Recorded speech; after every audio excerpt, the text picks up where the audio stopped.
एक और खबर की ओर आते हैं। उस दस्तावेज के अंदर आखिर है क्या?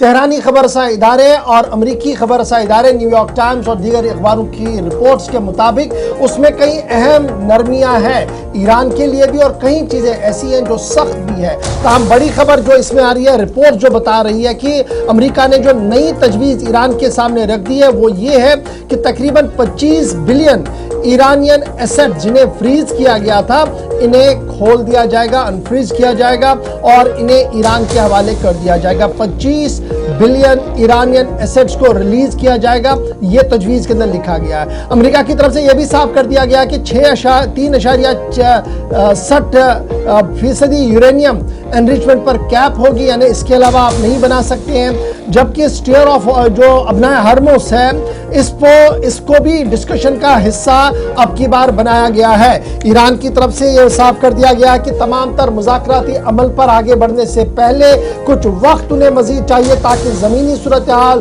कमांडर्स को कॉन्फिडेंस और दीगर मुतालबात को देखा जाए, उसके बाद आगे बढ़ा जाए। यानी कहीं ना कहीं वो कुछ चीज़ें जो ईरान की तरफ से कही जा रही थी वो रिफ्लेक्शन इसमें है। कुछ नए शराइत जो हैं जिनमें अबनाए हरमुस भी है वो अमेरिका की तरफ से डाला गया, और इस नई तजवीज़ के बाद क्या क़याम अमन मुमकिन होगा या नहीं होगा, इसके लिए मुंतज़िर तमाम दुनिया है ईरान की कि ईरान का नेक्स्ट कोर्स ऑफ एक्शन इस पूरे मामले पर क्या कुछ होगा। अमेरिका कह रहा है कि हम बॉर्डर लाइन पर हैं, या तो आर होंगे या पार होंगे। ईरान कह रहा है कि हमारे पास मसवदा आ गया है। अखबार कह रहे हैं, रिपोर्ट्स कह रहे हैं कि मसवदे के अंदर कुछ बातें ईरान की मानी गई है, कुछ चीजें अमेरिका ने दोबारा से रखी गई है।